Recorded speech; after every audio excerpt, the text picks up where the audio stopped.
Annyeonghaseyo. Welcome to the one and only South Korea.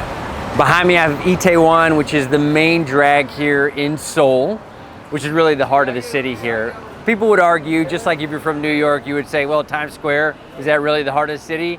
It doesn't matter. There's a lot of cool things going on here, a lot of action, a lot of great food, a lot of great commerce, a lot of great people. And this place doesn't get quiet till like 4 or 5 in the morning. But we're here for more than just what's behind me. We're gonna show you some of the great spots that you may not think to Google or think about visiting while you're here in South Korea. And I'm talking about mountainsides, hidden creeks, the beautiful beaches here that don't even smell like normal beaches, and I'll get more into what that means. Then we're gonna go to some cool places like marketplaces, right? Sijangs, they call them here, which is really, think about like a big bazaar where you're like bargaining and you're yelling and you're finding different deals on hats and scarves and shoes and underpants, like whatever you want, they got it all there.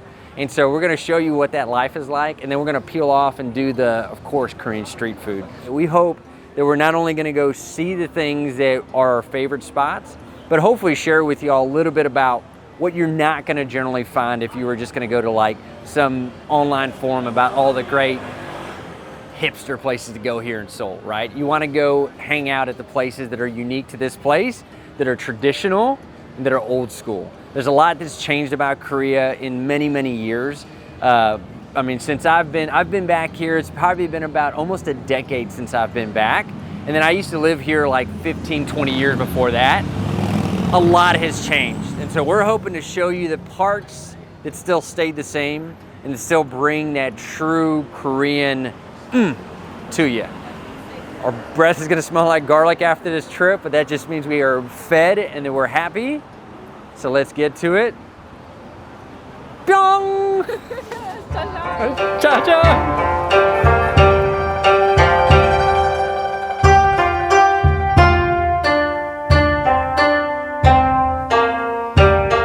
Good morning. We are here at Paris Baguette.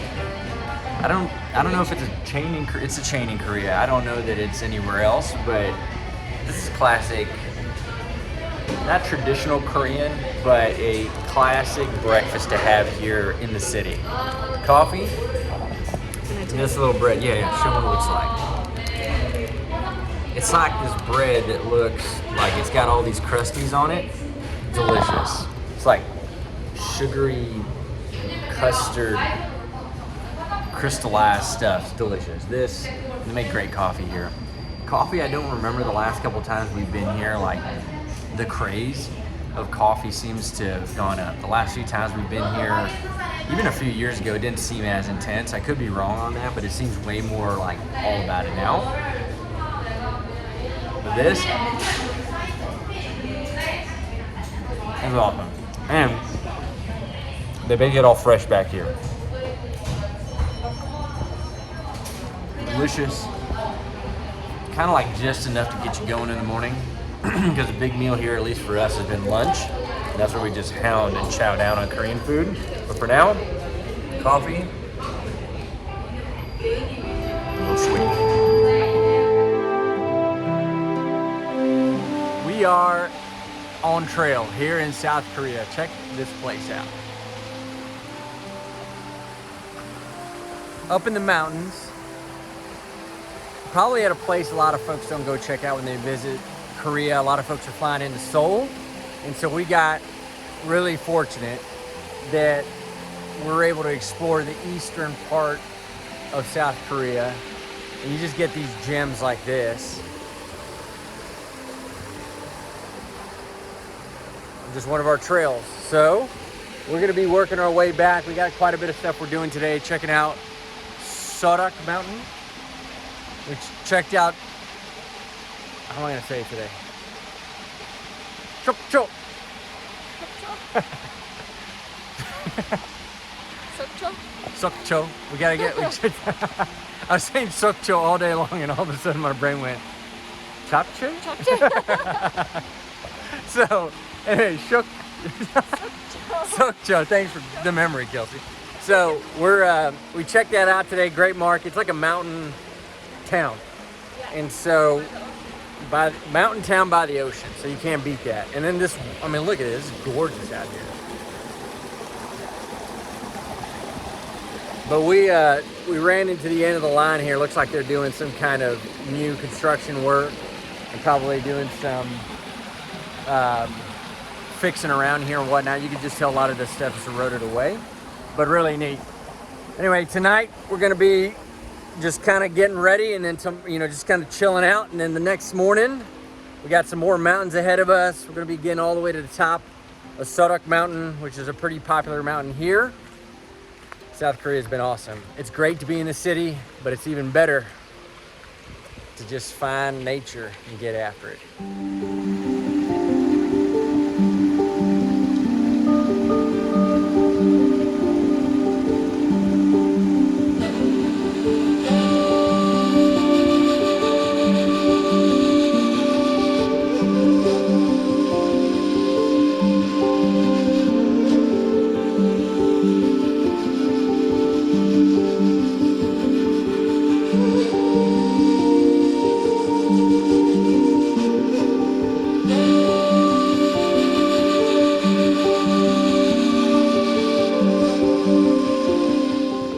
So we took the cable car all the way up Seoraksan Mountain, got off.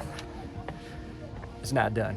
We gotta go climb these stairs, some rocks, and some other things on the way up, which is great. But I think you could tell a lot of people got off and were like, wait a minute, didn't we pay to go all the way up? No. Well, we're about to get to the big reveal, so here it comes.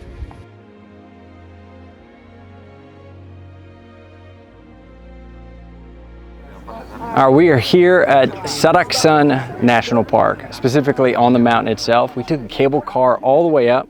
I think we're at about 6,000 feet. We actually had to walk probably another 400 or 500 feet or so, maybe less than that. They had some really nice stairwells on the way up, but there's no doubt this is an absolute national treasure.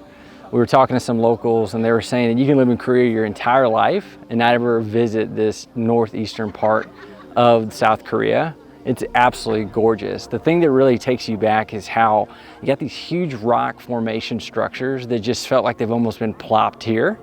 And then there's beautiful trees that grow on it. And we've been around the world and we've seen alpine. And usually by this time, when you start to hit the rock and you start to get up to a certain height, no trees, or if there are, they're really shrubby. That's not the case here. It's gorgeous. The trees are vibrant.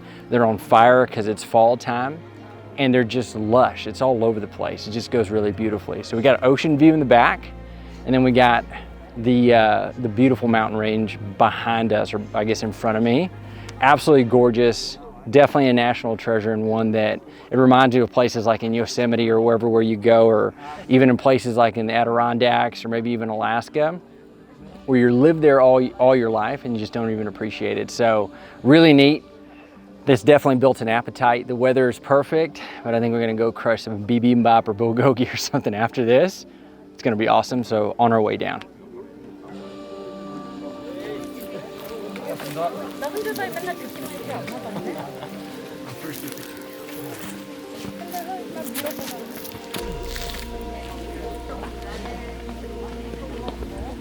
저렇게 하는 거. 밀린다.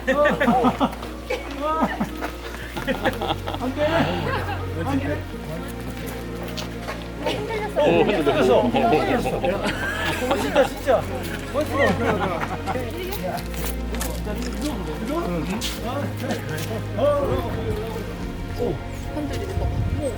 오, 진짜 흔들린다.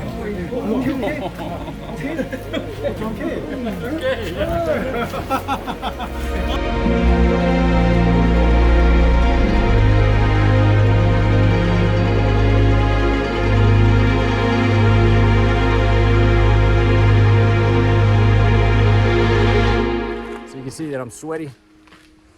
Got my hair all matted down and dripping because we just climbed all the way up there to where this temple was. It's got this big rock formation where almost got like another second area temple built in. You got this beautiful writing all over it.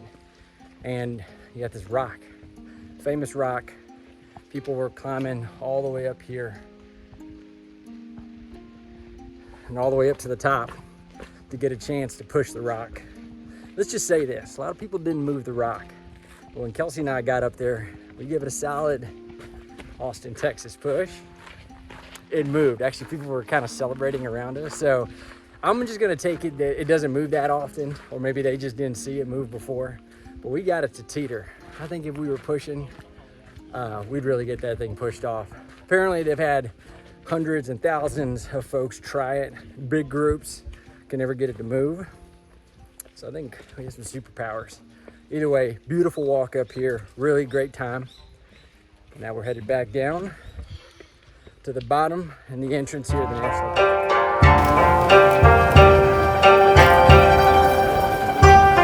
We're here at Namdaemun Market. This is one of the most iconic markets here in the Seoul area.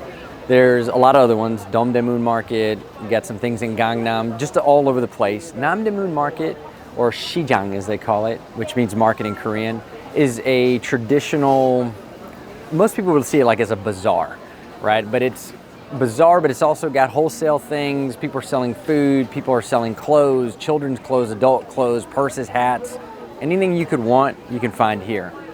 Pretty good deals. You can wheel and deal and do some bargaining to get people to give you your best price. We actually just bought some shoes. Don't ever pay the sticker price. It's a lot of fun out here. It's really lively. People are just enjoying themselves, getting a bite to eat. Back in the day, this used to be the wholesale epicenter. Now it's a little more like what you do after a Sunday church. You come out here, you go look for a good deal, go buy some gifts for your kids or grandkids or for your better half, and then enjoy yourself just walking around. So we're gonna be walking around here, taking a look at different places, but if you're ever here in Seoul, you gotta check out Namdaemun Market or any of the other markets that are out here. The last thing that I'll say before we kind of continue moving on is, as you're walking through the different places, what you'll notice is every alley is really specialized in different things. Sometimes food, sometimes clothing, sometimes different garments, sometimes different trinkets. So as you're walking through, it's just a really cool place to go check out. I recommend just as soon as you find something that's interesting, take a look down that alley and you'll be amazed at what you find. We are here at Sokcho Sijang. What does that mean? Sokcho is the name of the town. Sokcho Sijang. That means market. Sijang is market. Sokcho is the name of the town. It's right out here outside of it's a national park, big national park here. Seorak National Park. Well, we're about to get some blood sausage. It's my favorite thing growing up, and this is one of the towns in Korea that makes some of the best blood sausage. Oh, we're about to miss it.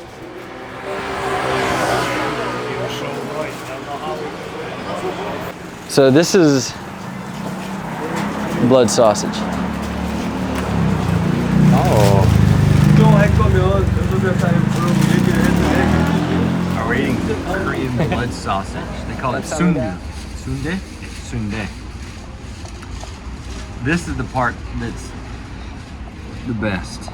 This is the main part. Blood sausage. It's got like blood, noodle, wrapped in intestine. It's delicious. But they also come with liver, some pig driblets and ears. It's all the best stuff.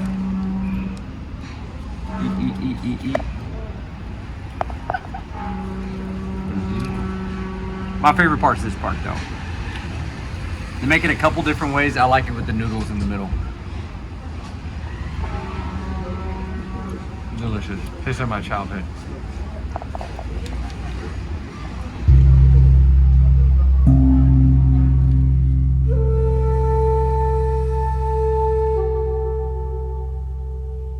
We are here at a traditional Korean hotel.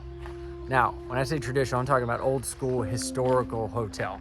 This area that we are in is currently the back of the hotel, but this is the way that a lot of hotels and just regular house compounds used to look like. You'd have these backyards where folks could hang out and do some sprints.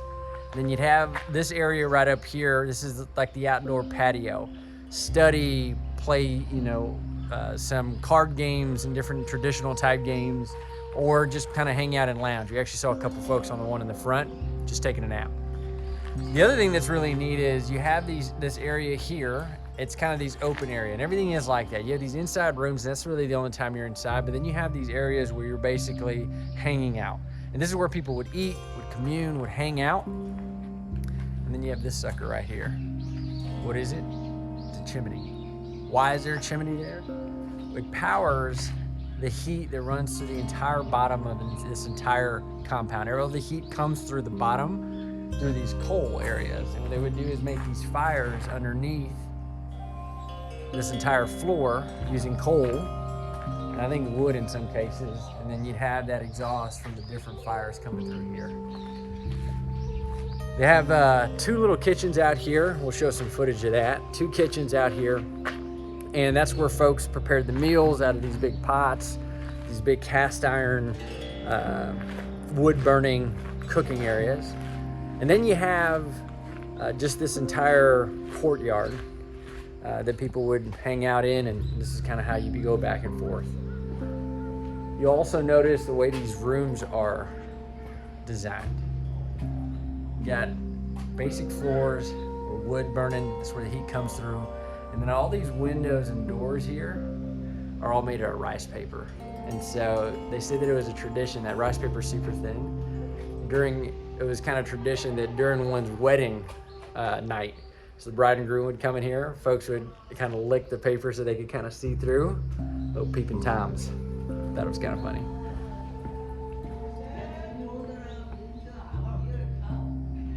Oh, looks like I'm getting called, so.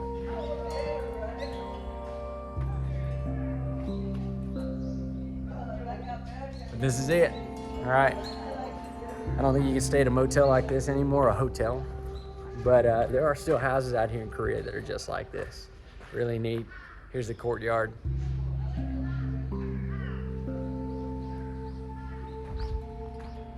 Just epic. So we're gonna be heading out here soon, but this is just a really neat spot and something that it's always cool to just kind of get a blast from the past here and see how folks lived. Quite simply, for you minimalists out there, I think this would be your spot.